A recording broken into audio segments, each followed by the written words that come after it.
Hello, we are going to study and understand the paper Development, Globalization and Society. The module for today's lecture is Introducing Development and Globalization. In this talk, we would try and understand what is the concept of development. I would explain you the various indicators of development, and then we would come at an understanding of what does globalization mean and the advantages and disadvantages associated with globalization. So let's begin. Development. The concept of development has social, cultural, political, and economic dimensions. It is not a unitary concept, it is a multi-dimensional concept. Its composite and multi-dimension nature has made it really difficult for scholars to formulate what development is all about. Development means different things to different people. The definition and indicators of development have therefore varied in different phases of history.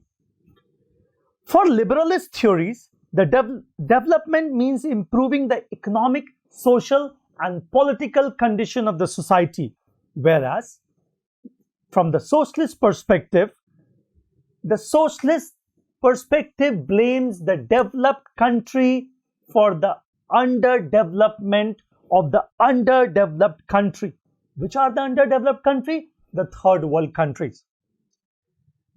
In a nutshell, I was trying to give you the two different perspectives from which this term is understood. Now, let's try and comprehend how do we understand development as economic growth. Much of the literature on development initially focused on the economics of development. In fact, development and economic growth were considered to be identical concepts. The economic development of society is typically associated with rising incomes and the subsequent increase in consumption, savings, and investment. Economic growth is usually measured in GDP, GNP, and GNI, which is the gross domestic product, the gross national product, and the gross national income. It is through these three indicators that we calculate the economic well-being of a country. Initially, this view was held akin to the meaning and understanding of development. GDP was calculated from a country national report on annual data on incomes, expenditure, and investment for each sector of the economy. To calculate approximately the total income earned in the country in any given year, or the total income earned by a country's citizen, the GNP or the GNI data were utilized. Since the middle of the 20th century, development has been defined in terms of growth of economy and measured in terms of increase in gross national product.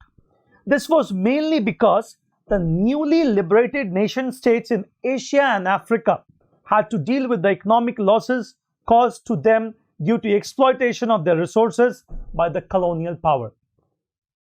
Dadabhai Naoroji, in his book The Un-British Rule in India, primarily points out to this unequal nature of the colonizer and the colonized when it came to the sharing of the resources.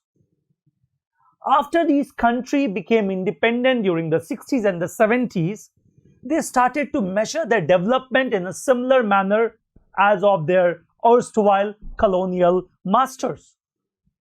Likewise, these countries gave priority to economic development. The models available were expansion of markets, finance, trade, and focus. Essentially, an attempt was to increase the GNP, that is the gross national product. It would, however, be wise to keep in mind that economic development is not only about income growth, because if income distribution is unequal, growth may not be accompanied by the other indicators of development in a society.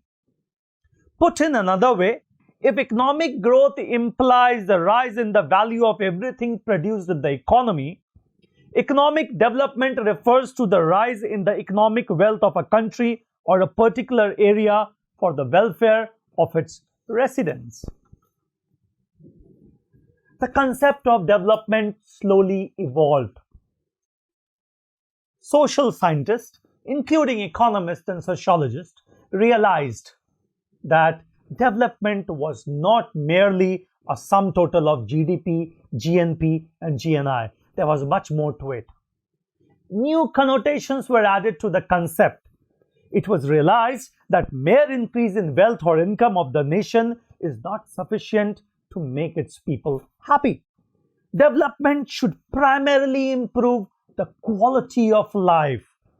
Mahbubul Haq defined development in terms of human development, implying an improvement in the life chances of the people. To measure the improvement in the life chances of the people, the Human Development Index, HDI, or Physical Quality of Life Index, PQLI, were devised.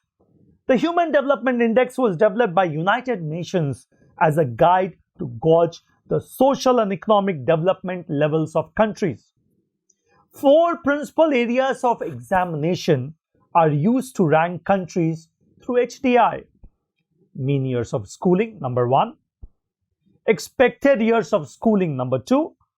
Life expectancy at birth, number 3. And gross national income per capita is the 4th indicator. Through this index, the changes in development levels of different countries can be followed over time, and a comparison of the development levels can be made.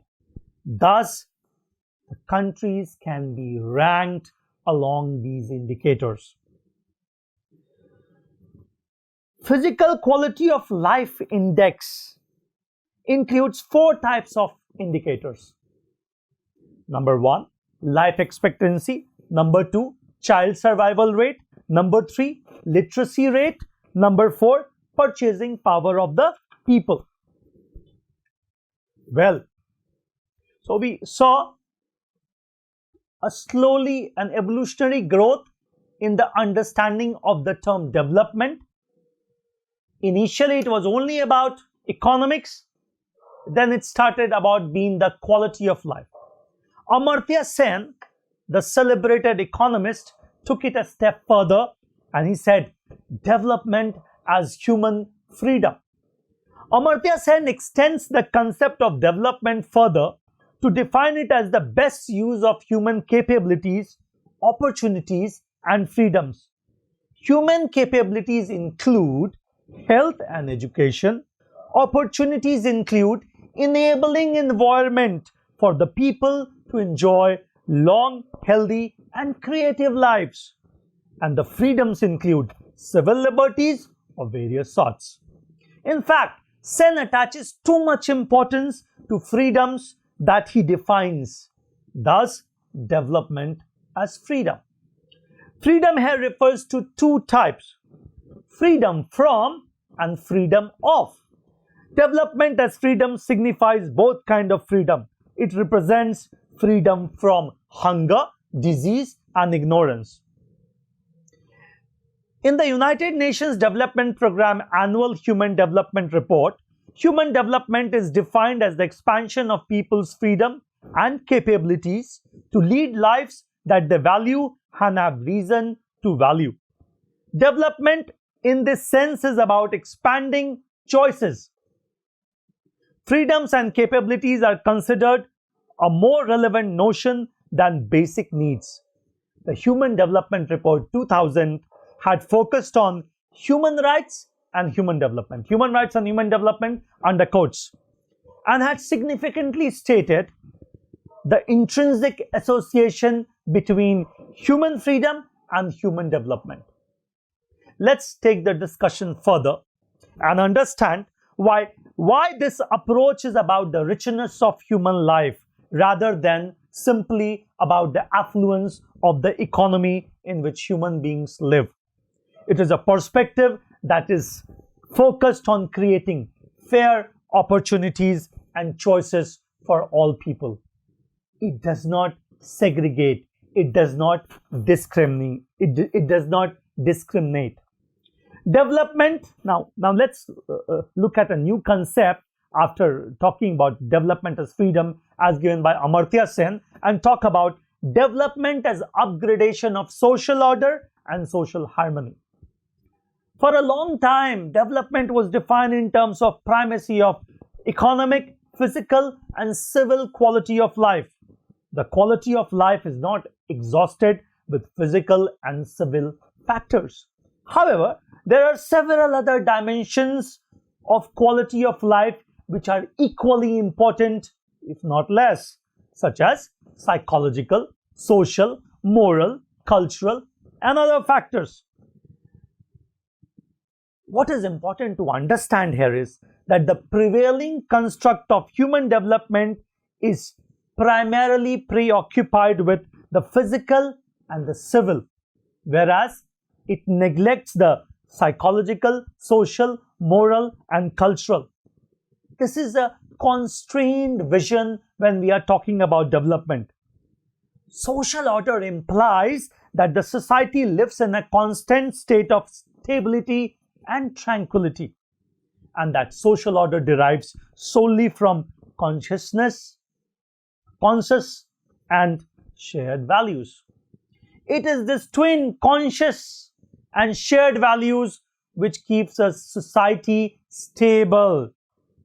Though this is a functionalist approach that claims that society is a large integration of functional institutions.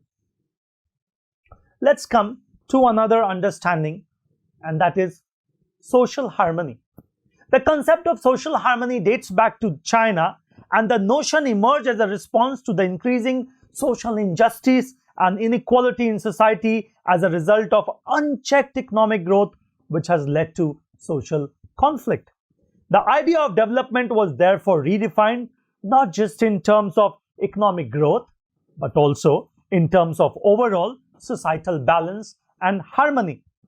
This is the idea of social cohesion. This approach implies strengthening the social fabric of communities so that their members can work together. The developed nations supposedly score high on these dimensions. After going through the various concepts of development, it's time to understand indicators of development. The ideas of modernity and development overlap many a times in sociology. The view of continuous and increasing interaction between economic and non-economic factors in development produced a second step forward, namely, a systematic effort to conceptualize modernization as the contemporary mode of social change that is both general in validity and global in scope. Despite conceptual and terminological differences, there has been a steady convergence among certain key points in terms of the economic, political, and social indicators of development. Now, let's take these indicators one by one. Economic and physical indicator. Some common and popular economic indicators that used to measure development are per capita income, which is commonly used by all the nations in the world along with the UN while measuring the economic position of the nation. Rise in production and productivity. Productivity implies increase per unit of production of factors of production, and the factors of production are land, labor, capital, and organization in terms of rent, wages, interest, and profit. The next indicator is rise in the living standard of the common people. It refers to the increase in average consumption level of individual and the well-being of a society. Poverty elevation. Poverty must be reduced as it limits opportunities of common people to change their life for the better. Reduction of inequality, a very, very important indicator. The gap between the rich and the poor must be narrowed down.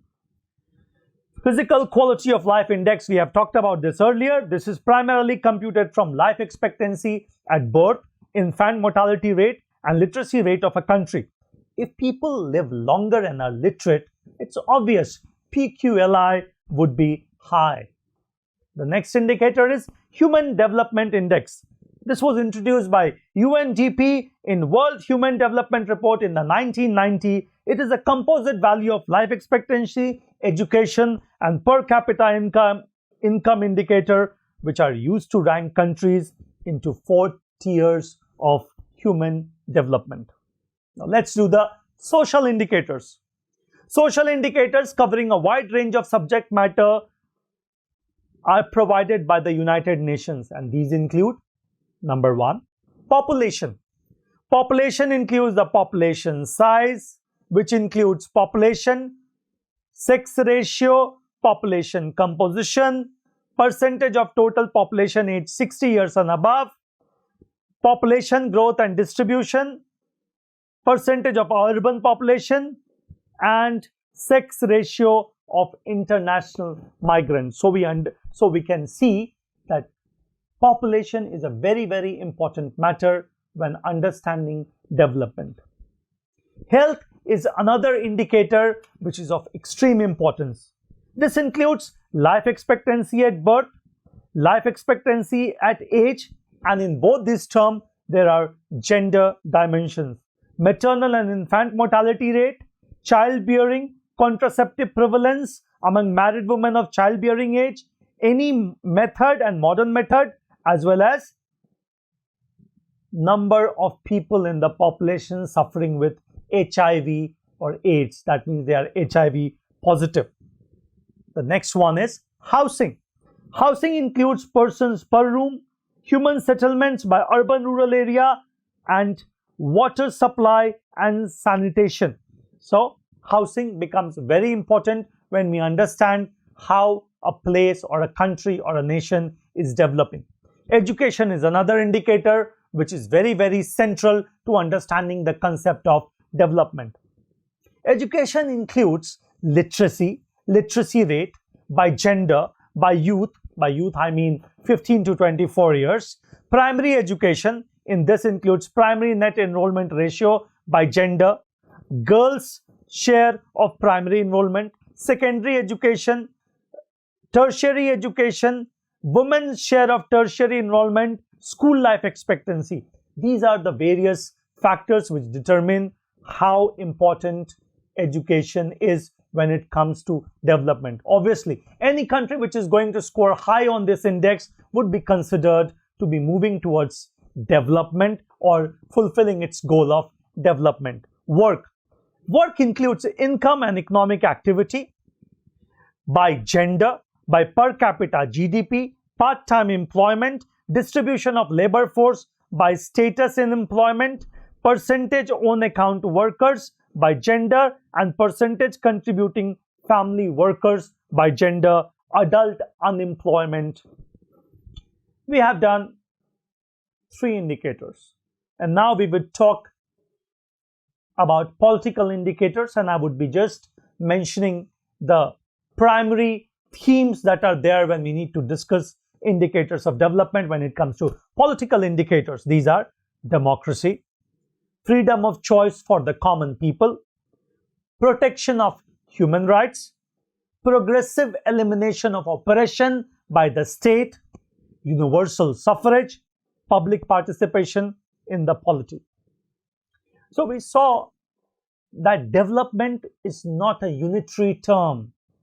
Development has varied connotation, it is multidimensional, and it is only in the true understanding of this concept that a student of social science can truly understand his or her society in which he or she is living and experiencing. This is the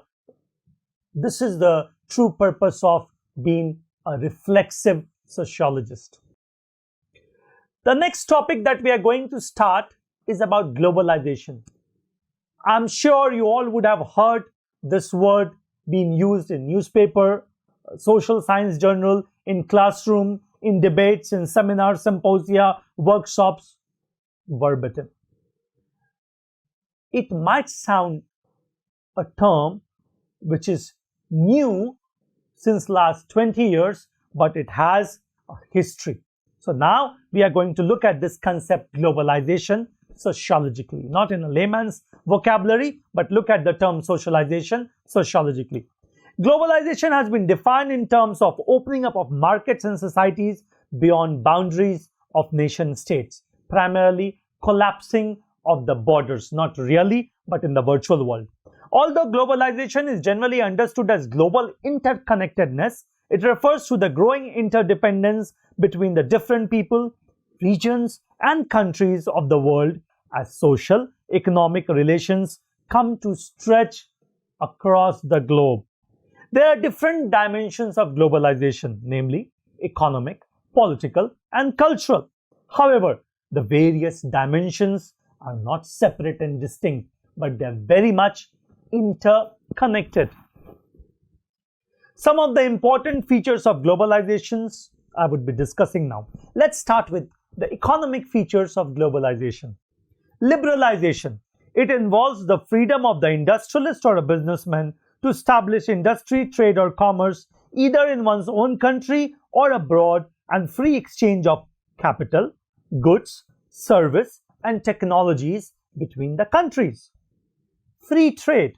It involves free trade between countries and absence of excessive governmental control over trade.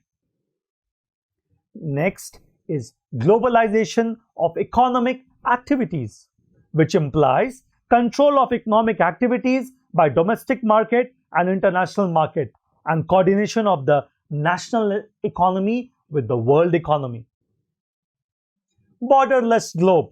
It involves the idea of breaking off national barriers and creation of interconnectedness. After economic features, let's dwell on political features. Let's discuss political features.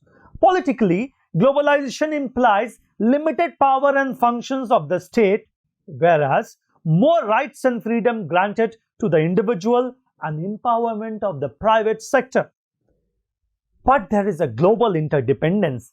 There's a growing interdependence among countries worldwide through the increasing volume and variety of cross-border transaction in goods and services and of international service like capital flows, and through the more rapid and widespread diffusion of technology. Diminishing influence of nation state. Very true, the influence of nation state has diminished in many areas. While on the other hand, there has been a growing prevalence of intergovernmental agencies like the IMF, International Monetary Fund, World Trade Organization, the United Nations. All these organizations are gaining more and more say in the international affairs. Globalization has seen emergence of trade blocs as more and more countries organize themselves into trade bloc, and the world trade has been increasing as a fast rate. European Union is a very good example of a trade bloc. Global civil society. There's a growing importance of cross-border pressure group like Friends of Earth, Amnesty International. All of these are acting as a pressure group and telling government across the world what the universal citizen is seeking, what are the common concern which moves people. So we can see that globalization has its wide reach. There's not even a single part of the individual's life or that of a society which is not seeing how globalization can be put to beneficial use. Individual and society make the cultural landscape, and undoubtedly globalization has had lots and lots of influence on the cultural scape of the world. Culturally, globalization implies a mass exchange of cultural values between societies. As a result, there has been an emergence of global village. The world has become a single community linked by telecommunication where all depend on one another. This has led to a cultural revolution as there has been a rapid spread of news, ideas, and fashions through the media because of the trade and the travel that is involved. Deterritorialization is a phenomenon in which there is a loss of relation of culture to a geographical and social territories, as the increasing connectivity of all societies weakens the ties of culture to a place, its source being migration, tourism, vast shopping centers. Standardizations of experience. Globalization tends to involve a process of loss of cultural diversity, as a standardized version of the culture of the developed society is exported worldwide and can be experienced in fields such as travel, food, clothes, music, films, etc. And there has been a diffusion of Western culture throughout the world. Western culture has diffused to all parts of the world through television, cinema, the World Wide Web, newspapers, and various tabloids and magazines. There has been a growth of global brands like Nike, Coca-Cola, McDonald's. They have become a household name all over the world. Whether you're in Asia or Africa, you would find these brands everywhere. Now let's look at the twin dimension, like two parts of globalization, the advantages and disadvantages. First, we would be talking in brief about advantages, and then I would be discussing disadvantages. As mentioned earlier, globalization is a process by which the world is becoming increasingly interconnected and unified because of homogeneous and uniform financing, cultural and technological factors. Globalization seems to have made drastic changes in our social and cultural environment. Traditionally, factors such as social class, gender, ethnicity, religious affiliations could close off certain avenues for individuals or open up for others. Son used to follow the profession of his father, and the woman knew that home was her natural sphere. She was a domesticated lady. He was the man who was earning the bread and the butter. Under condition of globalization, one has moved towards individualism, where each of us has got an opportunity to construct our identities as per our wishes. We are no more bracketed within the culturally defined role, because globalization results in interchanging of ideas. So what can happen in one part of the world in a progressive manner can truly be replicated in another part of the world. The social codes which formerly guided people's choices and activities have significantly loosened. They are not only loosening, they are continuously changing. So, for an individual, globalization has provided a new vista, a new platform from which he or she can look for new avenues to grow and evolve as they want. Economically, as more money is poured into developing country, there is a greater chance for the people in those countries to economically succeed and increase their standard of living. Global competition encourages creativity and innovation and keeps prices for commodity or services in a check. There is a competition.